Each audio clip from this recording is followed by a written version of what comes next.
का विरोध करूँगा। और लोकसभा चुनाव में और विधानसभा चुनाव में इस बार इतनी दिखा दो हरियाणा की पंचायत में कितनी ताकत है। हरियाणा की पंचायतें जिसको चाहिए सत्ता बिठाओ, इसको चाहिए सत्ता से बाहर की 75% पॉपुलेशन की आपके अंदर रहती है। आप लोगों ने लोग क्या करते हैं, वो सरपंच थे लड़े रोके पंचायती राज को बचा रहे, अपने गाँव को बचाने का काम करोगे। एक एक बस पर टकरा पूछोगे, एक सब तोड़ने वाले आज खड़े हो सारे। अगर पूरे पंचायती राज लागू नहीं करती तो आने वाले लोकसभा और विधानसभा चुनाव में हम इन दोनों पार्टियों के नेताओं की समान शक्ति करने का काम करेंगे।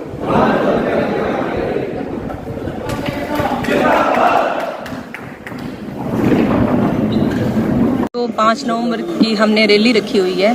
उसके लिए हमने जो सारे सरपंच हैं 339 पंचायतें हैं वो इकट्ठी हुई है और हर ब्लॉक के प्रधान यहाँ पहुँचे हैं और हमारे जो प्रधान रणवीर समेण भी यहाँ पहुँचे हैं। तो इन्होंने जो भी 5 तारीख की जो रणनीति है वो हमें समझाई है कि आगे हमें क्या करना है और किस हिसाब से और 5 तारीख की जो रैली है उसको हम सक्सेस करने का काम करेंगे। कितने सरपंच वो 5 तारीख को वहाँ इकट्ठा हो सकते हैं? देखिए 6228 की 28 पंचायतें वहाँ मौजूद होंगी और इसके साथ हमारे साथ ग्रामीण भी साथ में होंगे। हो सकता है आशा वर्कर भी हमारे साथ जुड़ने वाली है क्योंकि हम आम नागरिक को साथ लेके चलेंगे।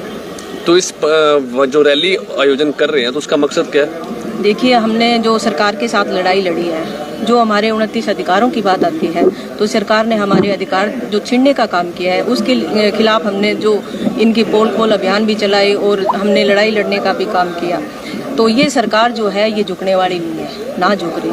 तो हमने यही फैसला लिया, विपक्ष है आज के दिन, उसने ये कहा है हमें कि जो आपकी मांगे हैं वो हम पहली कलम से उसको करने का काम करेंगे। तो आज हमारे साथ विपक्ष खड़ा हो रहा है तो उसको साथ लेने का काम कर रहे हैं। तो पंचायत मंत्री को उसके घर में घेरेंगे? देखिए पंचायत मंत्री को घेर लिया हमने, सीएम को घेर लिया, अब तो 2024 में घेरेंगे इनको कि किस हिसाब से इनको दूर चटाएंगे। तो वहीं आगे रणवीर भाई साहब आपको बताएंगे कि वो आगे की रणनीति क्या बढ़ाएंगे। जी बराबर। एक मिनट जी प्रधान जी, क्या रणनीति है आपकी सरकार के खिलाफ? 10 महीने से ज्यादा समय हो गया हम लोगों को अपना आंदोलन लड़ते हुए, लेकिन इस मौजूदा सरकार से हमें कोई उम्मीद नहीं है क्योंकि हम लोगों ने हर प्रकार से धरने भी दे लिए, चंडीगढ़ भी गए। इसलिए हम लोगों ने 5 नवंबर की रैली रखी टोहाना के अंदर। उस रैली के अंदर पूरे हरियाणा के पंचायती राज के लोग वहाँ पहुंचेंगे और ग्रामीण क्षेत्र के लोग भी पहुंचेंगे और आने वाले लोकसभा और विधानसभा चुनाव की रणनीति तैयार की जाएगी।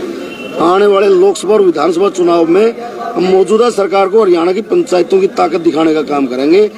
और आप देखना किसी भी गांव के अंदर हरियाणा के अंदर इनके एजेंट भी नहीं मिलेंगे बूथों पर।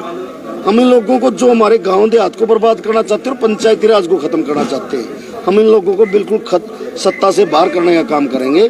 और 5 नवंबर को टोहाना के अंदर हरियाणा की एक ऐतिहासिक रैली होगी और जिसमें विपक्ष हमारा समर्थन करने के लिए आ रहा है। वहाँ पे कौन आ रहा है विपक्ष से? विपक्ष कांग्रेस पार्टी के प्रदेश अध्यक्ष उदयभान जी, दीपेंद्र हुड्डा जी और 30 के 30 कांग्रेस पार्टी के विधायक, वो हमारे समर्थन में हमारी मांगों का समर्थन करने के लिए, हमें समर्थन देने के लिए टोहाना आ रहे हैं 5 नवंबर। देवेंद्र बबली का बयान है कि जो ई टेंडरिंग जो प्रणाली लागू की है वो सरपंचों के लिए फायदे के लिए है, तो आप फिर विरोध क्यों कर रहे हैं? जो पंचायत मंत्री है इसको पंचायती राज एक्ट का कोई ज्ञान नहीं है। ई टेंडरिंग प्रणाली भ्रष्टाचार की जननी है। जहाँ भी ई टेंडरिंग से काम हुए, आप पूरे हरियाणा में आप हर रोज तो देखते हो सोशल मीडिया पे, जहाँ भी ई टेंडरिंग से काम चल रहे हैं सारी की सारी जगह लोगों की शिकायतें हैं।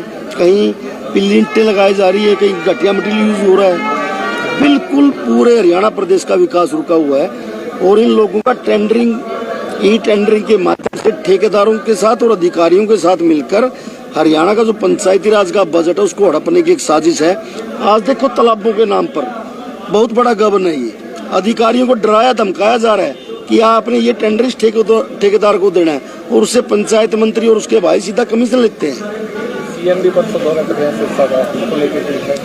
सीएम साहब जहाँ भी जाते हैं वही विवाद होता है। आपके सरसा में आए वहाँ भी ये जन संवाद नहीं, जन विवाद का कार्य करते हैं। ना इनको सामाजिक ज्ञान है।